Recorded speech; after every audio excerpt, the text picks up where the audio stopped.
o tangking. Ay, di ay. Murag il.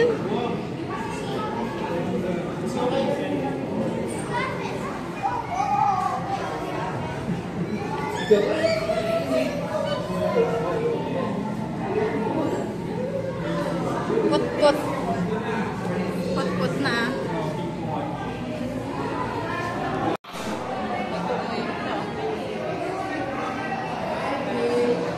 Ay, isda man na. Ito pa isa? Isda yan?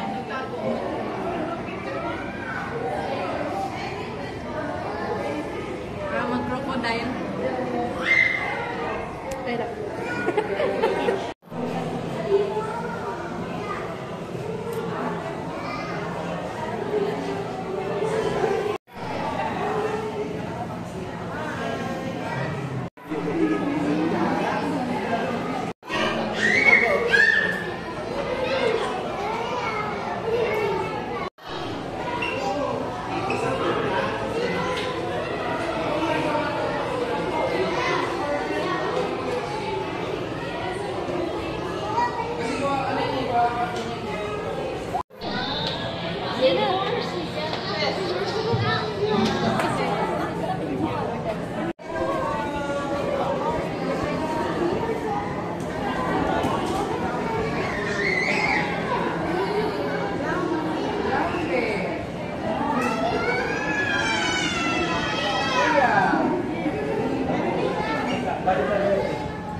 Nagduha.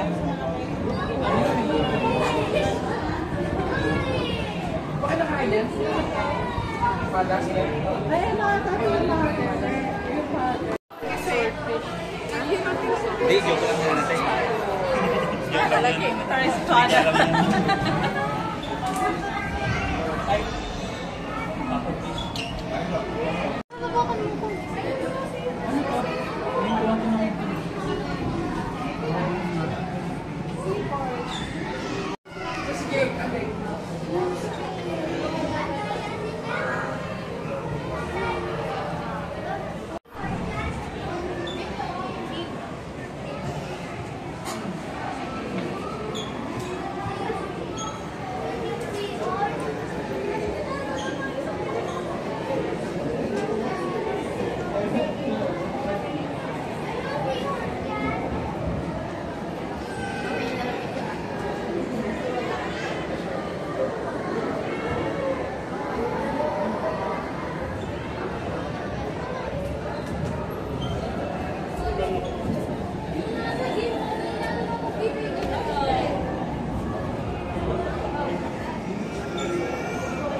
Daghan na eh.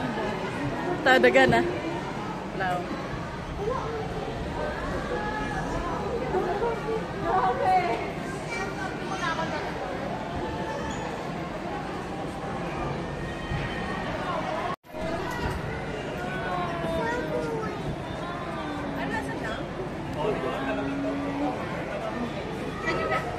Can you stand up here, Abel?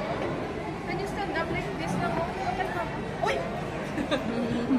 Here lang, oh. Mama will take a picture. Here, stand up.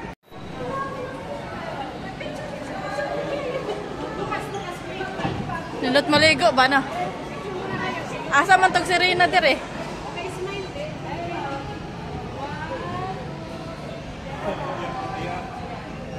Di ba na si Rina ni dapat? Ay na may flash.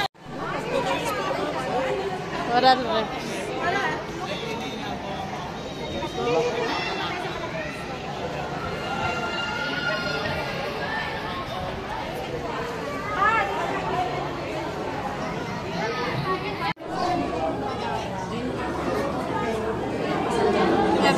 Manay pagi yung kung ano tao sa picture.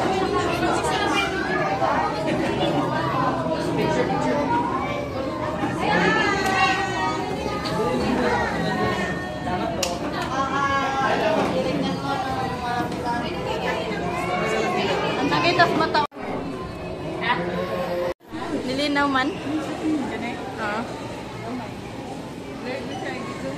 Police.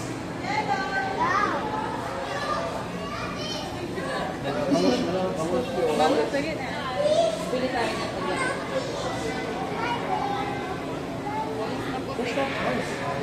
Hindi kayo. Dapat may nasdaan yung sayang mo. Tekan managbukog. Hindi, parang ganang man. Napunta na sila sa riba. Pili kayo.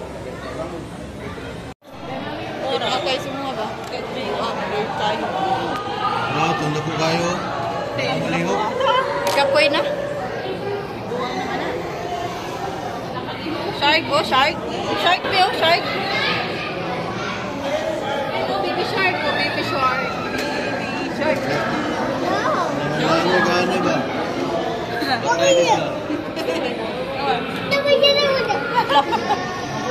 Hi!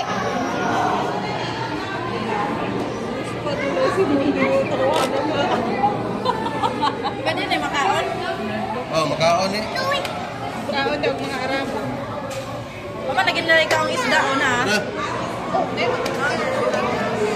Tara. Laundry ka na.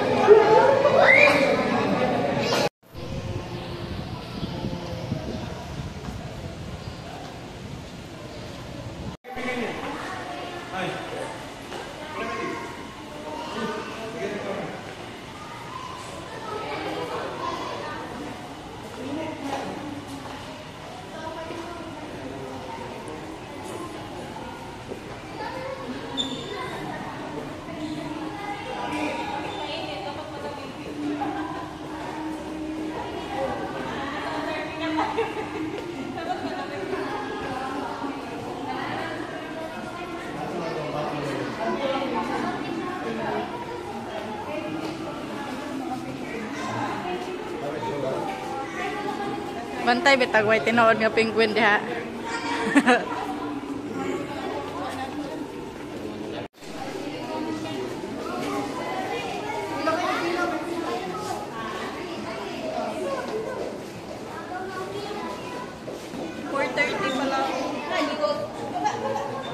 Tapos last na in.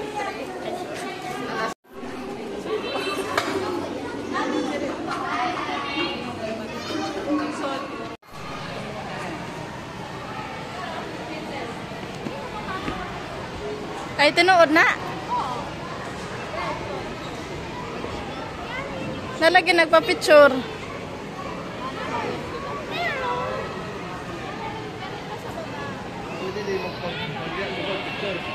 Oo. Pero naibayad mahal na bayad yan.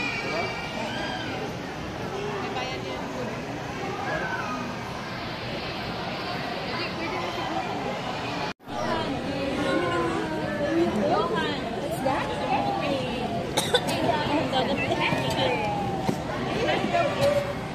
Ay, kay gikuan nila ang katong flash.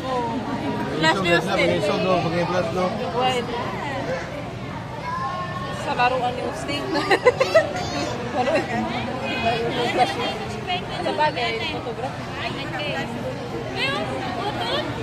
Ah, masuko sila ano, no? Sila.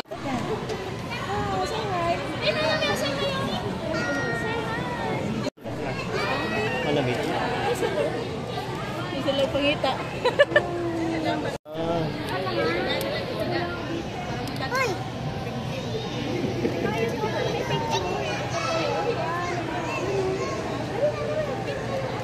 Mama, ata ko. Daddy, pagkuhan. Uy na lang. Eh, hawakan mo nga sinabi.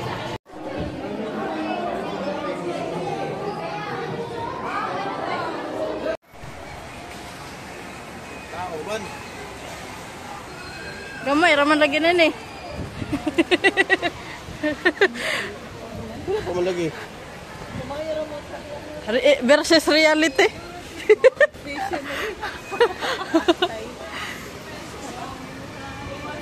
Mura na.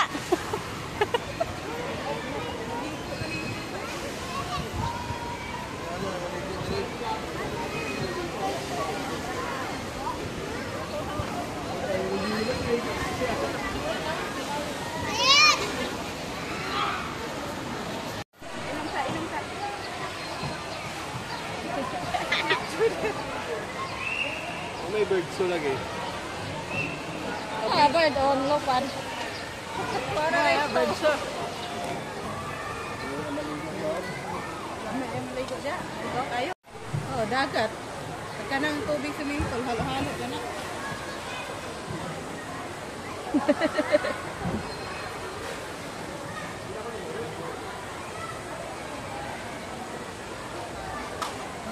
Bird so, ani nga, buntag na.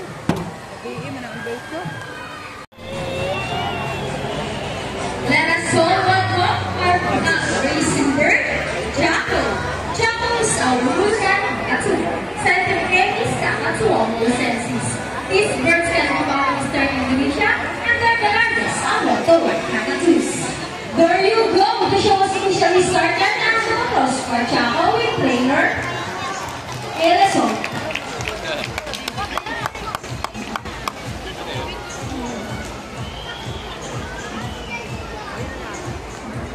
Hello everyone and welcome to Manila Ocean Park All-Star Bird Show with me, Trainer Regine. Now, here's an object that I will hide under crested cockatoo. Scientific name is Kakatuang elenita. Common inhabitants are open woodlands and forest areas along the east coast of Australia. They are very loud and can mimic almost any sound. They typically feed on seeds, nuts, fruits such as durian, papaya, and rambutan, and they also love corn. Now guys, do you think Dazzle has the ability to find this hidden object? Well, if it yes, then say, you can do it, Dazzle! Come on, Dazzle, find the hidden object for us.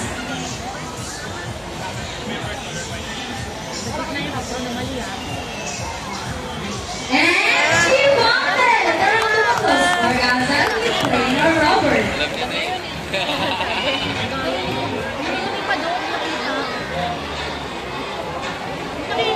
Now, meaning they will remain partner for life.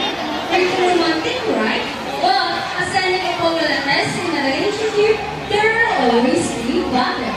Meet Sassy and Rocky, our beautiful bird of breeding all. But today, they will battle it out to see who's the best in the basketball game. But before we start this battle, I'll be dividing you into two groups. So all the girls will cheer for Sassy.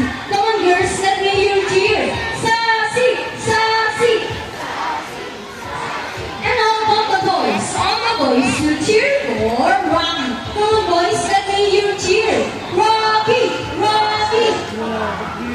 Alright, so birds ready? Trainers ready? Set, go! Here comes Rocky for the first ball, followed by Sassy. And second ball for Rocky. And teams are playing for the last who's gonna win it. Rocky wins! Trainer Vina, what can you say about that? Use this time. Hold it, we want another race. Oh, she wants another race, Trainer Bird. Are you sure about that? Do you want Sassy? Well, this time I guarantee you that Sassy will win. So what race do you have in mind? Pala dito eh. I'm thinking about the ring race. And what is the ring race? The first bird who can drop 3 rings into the ball the fastest is the winner. And that is the ring race. So, the ring race it shall be. Remember guys, boys have already 1 point and girls come on. Let's cheer Sassy to win this time. And we will doing this again. And this time, our winners. Ready, set, go! Here comes Rocky for the first ring. Followed by the second ring. What's happening? Sassy picking up the 3 rings at the same time. How clever is that? And the winner is Sassy! Pinuha pala lahat eh. Trainer Birds, what do you say about that? 3 rings at the same time. Hey, you guys cheated! Oh, you think she did? No, we didn't cheat. Sassy used her brain. Oh, so it's true that girls are more intelligent than boys? A round of applause for Sassy and Rocky with Trainer Vina and Trainer Birds.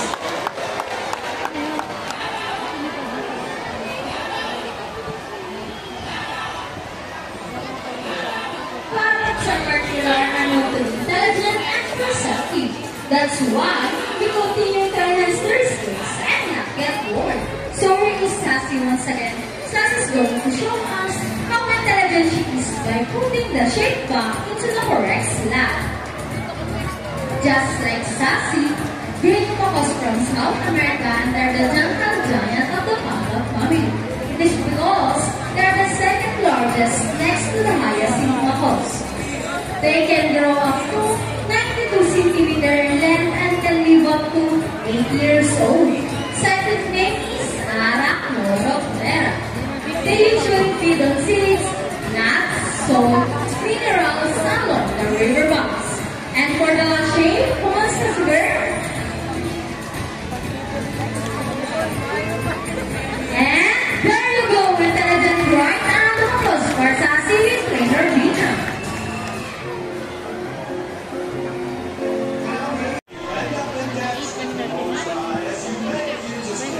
Now let's call our high people Rocky. Wow, Rocky, what a beautiful entrance. Trainer Birds, is Rocky ready? Go Rocky, salting mission for us. And Rocky gets the first number correct. So about the second number. Well, Rocky loves numbers.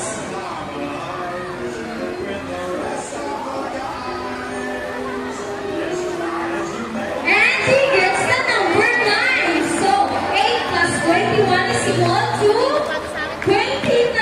Round of applause for Rocky with trainer Birds. So this time, I need another volunteer by your figures. Now, ma'am, do you have any idea what will happen next? Okay, let's see. Now, let's call our monster, Buddy. Buddy flies over.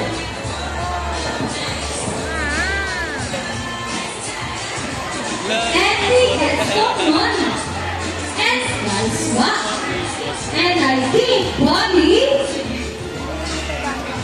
just to make better money. Applause for our donor. Ma'am, I have a question for you. Did you know that Manila Ocean Park is also a rescue center for birds?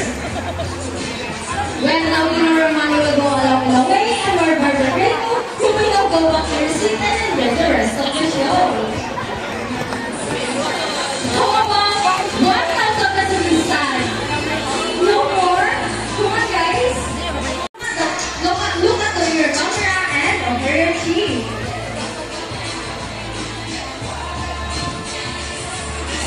Sweet. One more. How about in your hand? Just open your mouth, look at the camera, and smile. And there is your money. Round of applause for our volunteer and Buddy. Wow, sweet. Brown kites are typically known as salutes in English. One of the 446 species birds of prey around the world. These birds can be found in India, Indonesia, Bangladesh, Pakistan, along China, including the Philippines. And here comes Shadow. They locally known as Lawing or Manok in Visayas region. Everyone, meet our chickens! And as you can see, we have our homing pigeons. Homing pigeons are sunny, meaning they will generate their business and leaves. Go out around the applause for our raptors, our chicken, and our homing pigeons. Here in Manila Ocean Park, we believe that there is food. We only not try to take part of our friends in the sea, but also in the land and water as well. Now guys, who knows the 3 R's? It reduce, reuse, and recycle. We're going to use our lovely bird, and they're going to show us some of the proper waste disposal.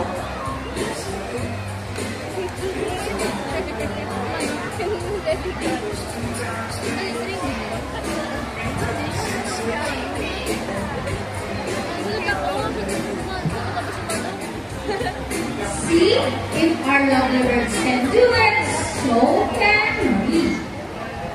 Ladies and gentlemen, we hope all of you enjoy our show. Are the birds spectacular? Well, in our own way, no matter how small the effort, let's take action in saving them from all exploitation and even extinction. Please, let's all do our part in saving the world. Because remember, this is the only home we've got. Now, let me present to you the personal trainers who made this show possible. Trainer Vince with Jacob. Trainer Bina with Sassy. Trainer John with Rocky. Trainer Mikey with Buddy. Trainer Rochelle with Speed. Trainer JB with Shadow. Trainer Birds with Russell. Trainer Robert and Trainer Sean with the chickens. Trainer David and Trainer John with the homing pigeons. And once again, I'm Trainer Regine. Thank you and goodbye. By the way, guys, please remember. Haraman.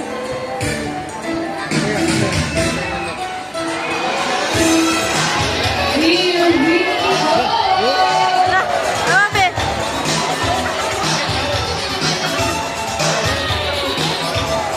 Hello, everyone!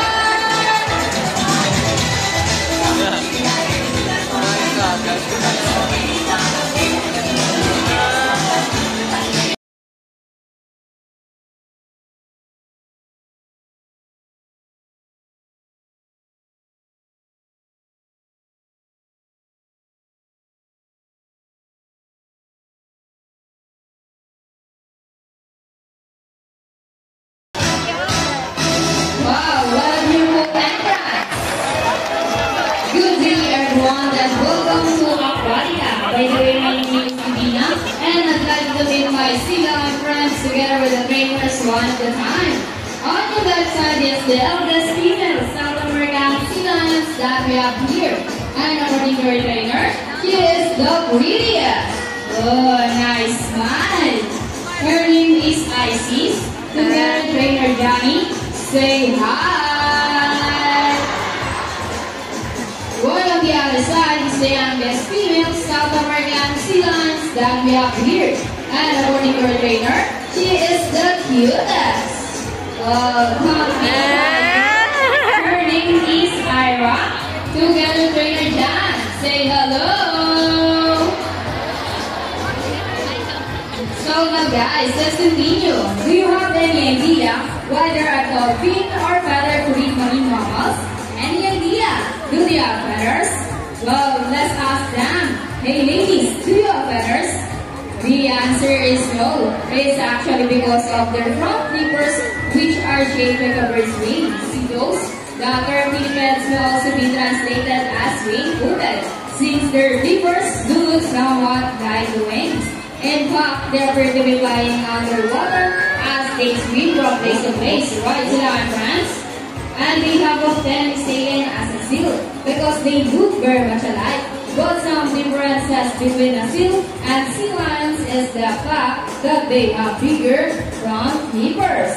And they can also turn their back flippers, something seals cannot do. As a result, they can walk upright while on land. And that's a fine demonstration of what round of applause for Sila and friends. And you know what guys? They have this long and flexible neck. How flexible? Well, check this out.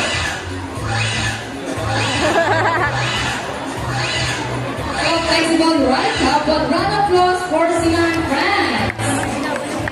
As you can see, their body is covered with a thin coat of short coarse hair. And their whiskers help the sea lion sense of touch.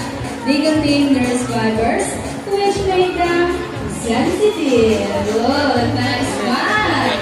Hey! And they may also use their whiskers to aid in navigation or to detect vibration from creating the water. And their small external ears give them a good sense of hearing both above and below the water surface.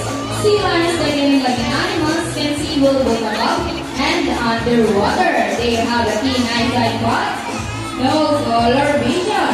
In the wild, they inhabit water close to shore, plant like fish with typhoons, and they have a preference for rocky beaches. They have excellent swimming abilities, which can easily escape rocky cliffs. Yeah, these are truly strong rock livers. Now let's talk about their swimming abilities, and let's start with Ira, the cutest. Alis na tayo.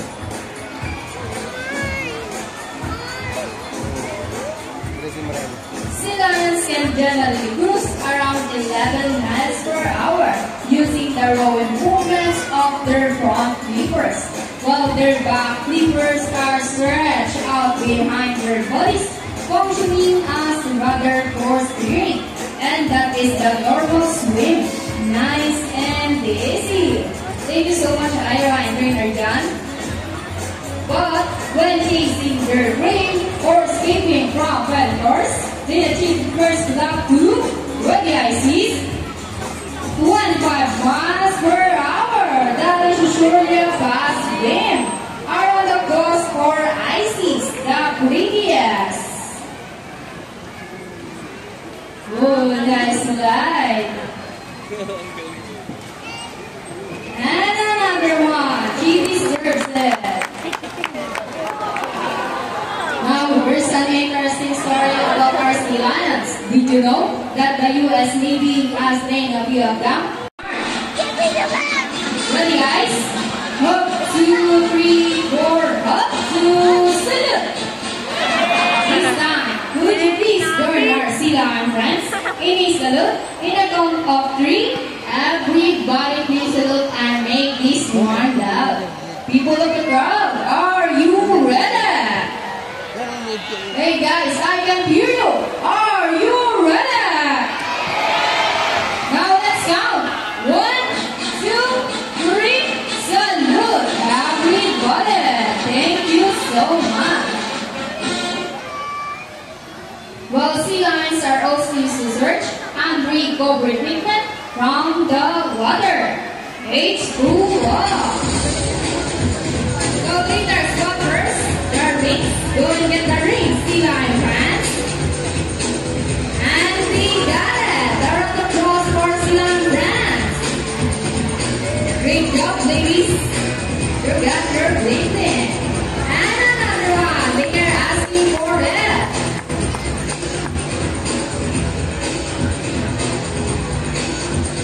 So glitters, what next?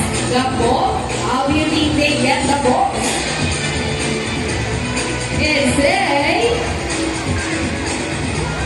ball balance? Careful, ladies. Almost there. Careful. Steady and fantastic. Forcing our friends. Excellent work, ladies. This time, would you love to see a dance number for Marcela and friends? Hey guys, where's the energy? Would you love to see them dance? Well, luego, maestro.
to that, people at the crowd, ready your camera because this is the best part.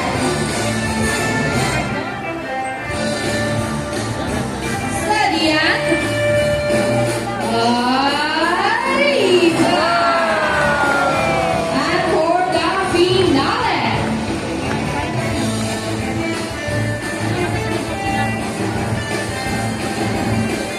Sadian, let's go!